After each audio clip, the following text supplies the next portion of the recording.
Hello, and welcome to Module 8.3, Negative and Zero Exponents. Our objective for today is that I can simplify expressions containing zero and negative exponents, and I can simplify expressions containing negative exponents. So, an expression is going to be considered to be fully simplified when each of the following is true. First, it contains only positive exponents. Second, each base appears exactly once. Third, there are no powers of powers, so parentheses have all been taken care of. And fourth, all fractions are in their simplest form. All right, so example one here is the zero exponent. Any non-zero number raised to the zero power is equal to 1. So let's do a little math on the side here. If we have, 2 to the first power is 2. 2 squared is 4. 2 to the third is 8, right? So every time we add another 2, we're multiplying by 2, right? So if we work the other way, every time we subtract one of these exponents, we divide by 2. So that's what brings us to 2 to the 0 power being 1, right? So that's going to be a 1. So anything to the 0 power is 1. So, and when we go negative, well, we'll talk about that in a little bit. So let's look at letter B. We have a to the fourth over a squared. Where do I have more a's? I have more a's in the numerator. And how many more of them do I have? I have 2. So 4 minus 2 is 2. B to the 0 power is 1, so it cancels out. So you have a to the fourth times 1, which is just, or a squared times 1, which is just a squared. That's your final version there.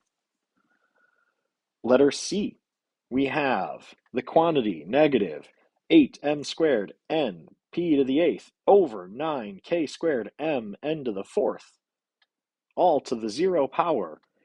All of that work, I could go through, we could start simplifying and canceling out m's and n's and whatever. It doesn't matter because that 0 applies to everything, right? On the outside of a parentheses, it distributes to every piece on the inside, so that entire thing simplifies to just simply being 1. There are 3 you-try problems, D, E, and F. You guys do those on your own and check your work against mine. All right, letter D, we've got 56g squared hj to the 11th over 8g to the 0, h to the 0, j to the 3rd. Let's simplify. What do we got? Well, 56 over 8, that simplifies to 7. G squared over G, well, that cancels out and that cancels out, so we get G to the second power, H, and then we have J to the 11th and J to the third. Where do I have more J's? There's more in the numerator. How many more are there? There are 8 more. So that cancels out. That becomes an 8. So you have 7g squared hj to the 8th. All right, letter E, we have the quantity 22x to the 9th y over 33 y to the 6th z. And we know that whole thing is being raised to the 0 power, so that is all just going to simplify to just simply be 1, because that 0 is going to multiply by everything, by all of our exponents. That 0 multiplies, and they're all going to turn into 1s. Lastly, letter F, we have pi to the 0 power. Pi to the 0 power is 1. Now, negative exponents. For any non-zero number a and any integer n, a to the negative n is the reciprocal of a to the n. Also, the reciprocal of a to the negative n is a to the n. So the way we can write this when we talk about reciprocals, a to the negative n is equal to 1 over a to the positive n. So the saying that the high school has used in their notes is jump the line, change the sign. Right? So we want our things to be positive. So we have 2 to the negative third. So we need to take the reciprocal of it and change the sign. So that becomes 1 over 2 to the third, which is 1 over 8. Now, if we go back to what I was doing up at the top there, and let me grab it and bring it down here. All right. And I can't grab it. All right, anyways, when we had 2 to the third is 8, 2 squared is 4, 2 to the first is 2. We learned that 2 to the 0 is 1, right? Every time we take a step down, we divide by 2, right? Divide by 2. Divide by 2. So essentially, a negative exponent is telling us that we are dividing by that amount that that many times. So 2 to the negative first, we divide 1 by 2, and we get 1/2. 2 to the negative second, we're dividing by 2 again, we get 1/4. The one we're on, 2 to the negative third, we divide that, we get 1/8. Right? So negative exponents are treated as dividing by that base that many times. All right? So letter B. So if we are dividing by the base, right? We're dividing by 3, but it's in the denominator, division. We take the reciprocal. So we are going to move that to the upper part of our fraction. And we're going to get 3, and we change the sign to the 4th power. 3 to the 4th is 81. Okay. Another way of thinking of it is when they are negatives, they are unhappy where they're at and they don't like the room they're in. They want to move to a different floor. So the -7, y to the -7th is unhappy. So we're going to jump the line. We're going to bring it to the numerator and we're going to change the sign to make it positive. Okay, there are 3 U-try problems for you now. Go ahead and do those and we will check your work against mine. All right, letter D. This is an important one to look at. What is the exponent on the 5? The exponent on the 5 is a 1. Is 5 happy where it's at? Absolutely it is. So that 5 is going to stay in your numerator. But your x is unhappy and needs to move to the numerator. So it becomes 5x to the 5th power. You got to go base by base and identify if they belong where they are.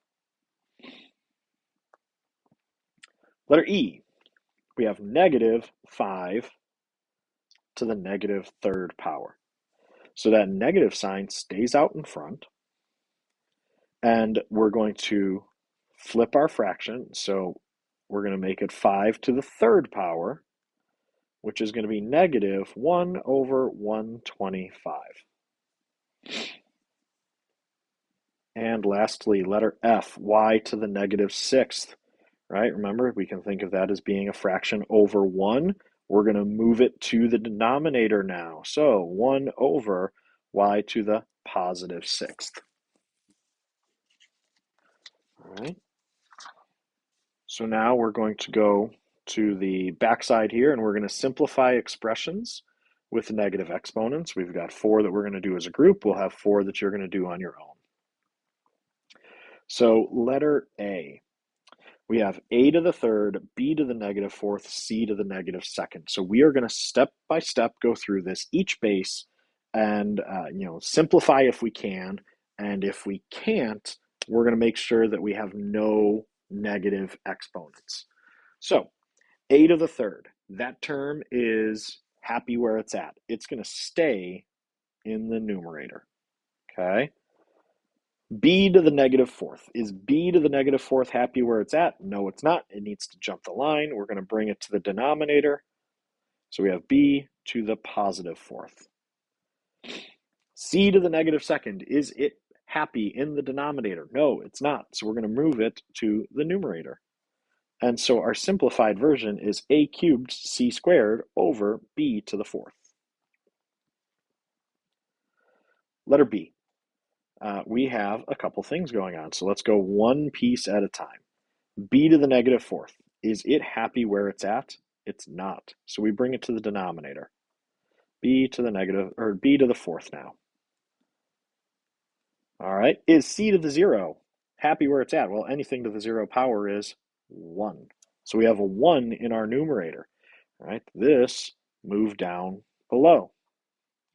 All right. Now let's look at the denominator. We have that b to the first power. Is that one happy where it is? It is. So it stays. D to the seventh power is happy where it's at. It stays. Right? So the only pieces that we're moving are the bases that are negatives. So now when we look at this, we have 2 of the same base in the denominator. So b to the fourth and b is going to be b to the fifth power, d to the seventh power. So it's 1 over b to the fourth, d to the seventh. All right, letter C. We have 7 over 20, or 7c to the negative second, d over 28e to the negative seventh. So first of all, we have coefficients that we need to simplify. 7 over 28, those are both divisible by 7. So we're going to end up with a 1 and a 4 as we simplify that fraction. And now let's go one piece at a time. C to the negative second, is it happy where it's at? No, it's not. We need to jump the line. And we change the sign, and it's c squared. Is d happy where it is? D to the first power, yes, it's going to stay in the numerator. And then e to the negative seventh, is it happy where it's at? No, it's not. It moves to the numerator, and we have e to the seventh. So to clean it up a little bit, it is d e seventh over 4c squared. All right. Letter D. Again, we've got a coefficient out in front that we need to do some simplification on. So 6 over 21, those are both divisible by 3. So 6 divided by 3 is 2. 21 divided by 3 is 7. And let's go piece by piece through this and see what we need to move. Y to the fifth, positive exponent, it stays. Z to the negative first, negative exponent, we need to move that to the denominator. And it becomes a z to the first. X to the negative second moves to the numerator, and we make it a positive. Y, the y stays where it is, it's happy. And then z to the fourth stays where it is because it's happy. So now we need to simplify because we have some duplicate bases here. So the 2/7 doesn't change. We have y to the fifth on top, y on the bottom. So that's going to be y to the fourth. That y cancels out. That becomes a 4. All right. So now we have x in the numerator. There's no other x's, so x squared stays. And then in my denominator, I have z to the first and z to the fourth, which is going to combine to be z to the fifth power. So you have 2y to the fourth x squared over 7z to the fifth. All right, there are now 4 U-try problems, E, F, G, and H, that I would like you to do on your own, and then you're going to check your work against mine. All right, letter E. We're going to start with 14 over 8. That's going to simplify to be 7 over 4, right? Because both of those are divisible by 2. X to the negative second is unhappy, so it jumps the line. We change the sign. We have y to the fifth. Z to the negative third is unhappy, so it comes below. So it goes z to the third. And then underneath, we still have x to the fourth, which is going to be there. All right, now we need to simplify and combine terms. There is only going to be, 7/4 is still there. Y to the 5th stays in the numerator because there's no other y's. X squared, x to the 4th. 2 plus 4 is x to the 6th. And z to the 3rd. Okay. Letter F. We have h to the negative, well, there's no coefficients here at all. So we're going to just move things around. We have h to the negative 2nd. So we bring that to the denominator and change the sign. We have a j. That's going to stay in the numerator. Okay, so now we go down to our bottom. H to the negative 5th. That moves to the numerator. J to the 0 cancels out. K to the negative 10th. Well, that's going to move to the numerator, so it's happy. And so now we simplify. We've got j. There's an h to the 5th over h squared. There are 3 more h's in the numerator than the denominator. And then we have k to the 10th power. Now, when you see this written, you're going to write it in descending exponent order. So it'll be k to the 10th, h to the 3rd, j. All right, letter G. We have 25 d to the 0, e f to the negative 3rd over 15 d to the 7th, e to the negative 4th, f to the 0. Okay, start with our coefficients. 25 over 15, both of those are divisible by 5. So we end up with 5 over 3. D to the 0 cancels out. E to the 1st stays in the numerator. F is a negative, so it moves to the denominator. So we have f to the 3rd. D to the 7th in the denominator is going to stay put. Okay, d to the 7th. E to the negative 4th is going to move to the numerator. So it becomes e to the 4th. And f to the 0 cancels out. So now we need to combine our terms. We have in the numerator 5e to the 5th, 4 plus 1 is 5, over 3d to the 7th, f to the 3rd. So your coefficient comes first, and then your exponents go in decreasing order. All right, letter H. 3 over 8. Our coefficient does not simplify, so we have 3 and 8 still. Our x is to the 1st power, so it's staying put. Y is to the negative 1st power, so it goes to the denominator. Move to our denominator. Y to the negative 6th, unhappy. It moves up. Z to the negative 4th, unhappy. It moves up. So now we combine our terms and we simplify. So we have 3x. There's 5 more y's in the numerator than the denominator, so it's y to the 5th, z to the 4th, and this is all over 8.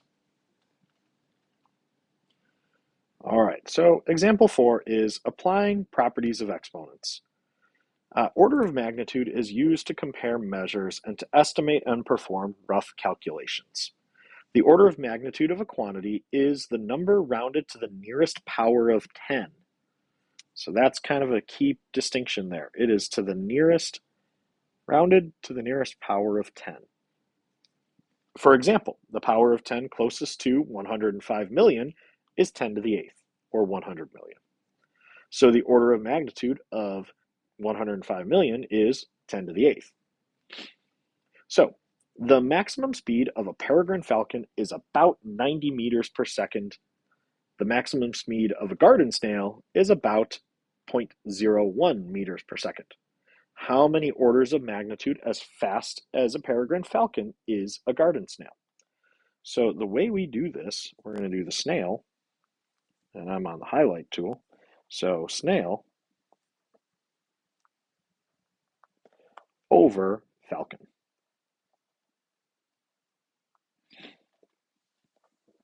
So our snail, 0.01 meters, what is that as a power of 10? That's 10 to the negative 2nd power.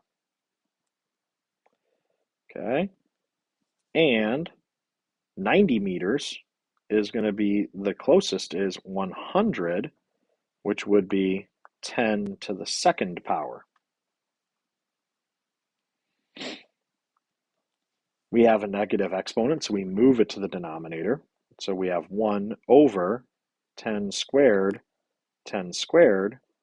which is 1 over 10 to the fourth. So that is 0.0001. So it is 4 orders of magnitude, negative 4 orders of magnitude faster. So it's 0.001, wait, 0.0001 times as fast. All right, letter B. The radius of the Earth is about 10 million meters. The radius of a virus is approximately 0.000001 meters. Approximately how many orders of magnitude as long as the radius of a virus is the radius of the Earth? So we do virus over Earth. So the virus, that is 10 to the negative 7th. So we have 10 to the negative 7th over our radius of Earth, which is 10 to the 7th, right? 1, 2, 3, 4, 5, 6, 7.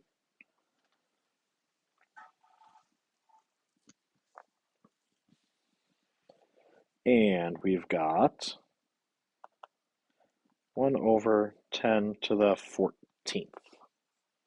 Okay. Those are our notes for today. If you have any questions, please bring them to class. Otherwise, I hope you have a great day.